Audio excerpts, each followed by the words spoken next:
Now we're just talking shit to the what is it, necromancer or whatever, and isn't like, wasn't your friend a heathen too? And because I remember, if you pick that option, he says like, but he was actually helping the god of death or whatnot. We're irredeemable because follower or whatever. So how do you become a follower of Ulrak? Do you do the whole interviews for that?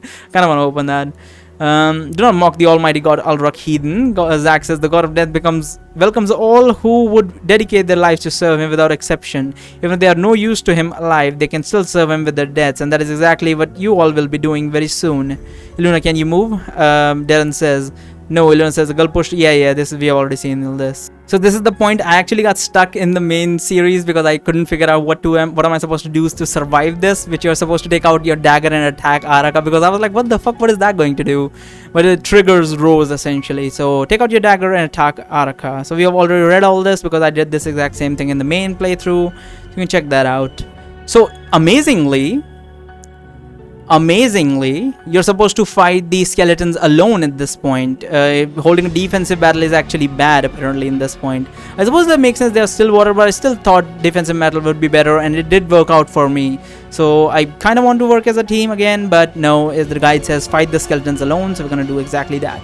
I'm not really used to working in a team when it comes to using magical attacks. It'd be better if I do this alone. There's still 5 still waters in total, of which 4 seem to be elementalists that each have a... I've read this, but I'll read it again.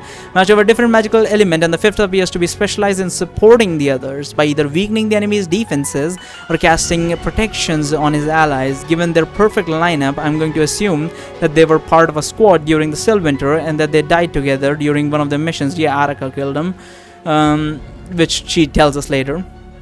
However, the 5 of them combined are nowhere near Aiden's level. They may have a lot of magical energy, power and energy, but besides that, they're not any different from regular mages. The elementalists don't have control over more than one element. The supporting mage isn't casting any other spell than the one he is specialized in, and none of them seem to be able to ignore the laws of magic in the same way Aiden does. Meanwhile, my stat device emergency mode gives me access to all of the 4 traditional magical elements, as well as non-traditional ones like ice, acid and electricity. I also think that my current power level is somewhat comparable to that of each Stillwater, but I can't be 100% sure of that because I've never had the opportunity to fight mages on equal terms before.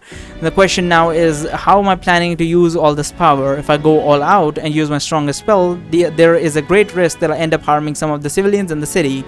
The streets may have been emptied, but there are bound to be some locals still taking shelter in the nearby houses. I can't really guarantee their safety once I start bringing down meteors from the sky. So this is an interesting choice. We are supposed to actually ignore the civilians and cast all of our strongest spells.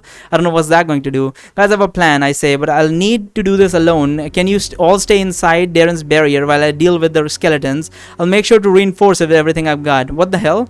Darren says, what's with the crazy magical energy radiating from you all of a sudden? Don't tell me that Aiden froze time again to give you magical powers. No, I say, as I start to reinforce the magical barrier. It wasn't Aiden. I just used my device to harness energy that was being leaked from the still waters. You can do that now? Darren asks me. Apparently, I say. Well, I hope you know what you're doing. Darren says. Don't worry, I say as I finish reinforcing the barrier. This will be all over before you know it. Once I make sure that everyone is on board with my plan, I cast a few protection spells on myself and I step out of the barrier to face the still waters. I take the initiative and use one of my spells to bring down a small meteor from the sky onto the skeletons. The impact of the meteor sends 2 of the nearby buildings crashing down, but the magical barrier around the still water is still standing. None of them appears to be hurt. I give them no time to recover and I summon a small blizzard coupled with a lightning storm from above their location, while 2 big hands made out of rocks are coming out of the ground trying to crush the still water and the barrier beneath their palms. In the meantime, I try to snipe the necromancer from afar with a lightning attack. The Stillwater in charge of supporting manages to defend him in time with a well-placed magical barrier in front of him. One of the skeletons disappeared from inside their barrier and teleports right in front of me. As he quickly places his bony palm on my chest, he casts a powerful wind spell on me from point blank. His spell sends me flying into a wall behind me, but I use my own wind magic to lift myself into the air right before their earth elementalists try to crush me between 2 walls of stone. This is very cool. What the hell? Stillwater Slayer, achievement unlocked. Using air magic to fly is nowhere near as easy as it sounds, and I'm feeling a lot clumsier than I was using the flight spell in my fight with the dragon, but I can at least move around easier now. The air elementalists see that I'm not dead, and he quickly teleports himself back inside the safety of the allies' barrier, but I get the chance to pay him back in kind. No, you're doing it all wrong. Yeah, this is the whole point. They're trying to like focus on one part of the barrier, and then he killed him with a fucking tree branch or whatever. Taking advice from Araka is not particularly I'm not particularly keen on doing, but as I take a look towards the skeleton of the magic barriers, I can at least tell that she is not lying. The magical energy spread thin throughout the barrier. Yeah, we already seen all this. My strike is concentrating on a single point. My lightning strike goes straight through the barrier and it hits the sporting Stillwater in the skull, killing him instantly. As the magic barrier starts to disappear, the other 4 skeletons that were hiding underneath it are now standing around, looking very confused. I take advantage of this and use a great deal of magical energy to create a large pool of acid underneath the Stillwaters. Skeletons were caught unawares and they had no time to react as they all sink slowly into the pool of acid. The air elementalist uses a wind spell to lift the upper half of his body that hasn't yet melted into the air, but I quickly raise 2 chunks of rock from the ground and use them to smash the skeleton's hand between them. Eventually all of the skeletons sink fully into the acid, and I decide to start heading towards the ground before my device's energy depletes completely. As I get down, the pool of acid disappears, but the skeletons have already melted completely before this happened, which means that the necromancer is now the only enemy left standing. No, Zack shouts, it won't end like I won't let it end like this. Right before he finishes his sentence, yeah, he kills himself. And then Hardrick is like, haha, that's just hilarious, because it's he did not do it proper. Like I've heard better ones. So I'm supposed to have 4 hearing at this point. I do have that. I need to have 4 observation. I do have that. I need 4 speed. I do have that. I actually read strength and I was like, holy shit, I don't have that, but I do have that. So we should be able to take care of Rose. This is exactly the same thing happened before. And really, Hardrick says with a grin as he continues to spin Araka, I guess I must have slipped my mind. Put it down, Hardrick. This is the exact same thing I said before, so I'm just going to do that. Put it down, Hardrick. It's not worth the bother. On the contrary, Barry, I believe that, yeah, blah blah blah. 10 o'clock is too early then. Yeah, it's the same stupid shit. Hearing check successful, level 4. Observation check successful, level 4. Speed check successful, level 4. Exact same thing we did before, and I think something is moving towards Rose. Just as I reach all of the stones in front of the Rose suddenly sent flying into the air as a skeleton emerges from underneath them and tries to stab her in the heart. With a rusted knife, I pull the skeleton away from her and slam him into the ground as I take out my own dagger and prepare to deliver the finishing blow. To my surprise, there was no need for me to stab the skeleton. Yeah, it's already crumpled. Blah blah blah. This is exactly same thing. After that, I don't see anything. Soon after, Darren starts to hear a loud booming noise. I believe this is the gnome or whatever. Is it a gnome? So that might be the king actually. The tournament king is actually involved. The king of the area, Thilia city or whatever, is involved with the whole thing. Maybe it's a different gnome. Who knows? So I think this is just proceed towards book 2. Yeah, so we are going to save this here, and I'm going to be back just in a moment to see what Rose says if we confess to her.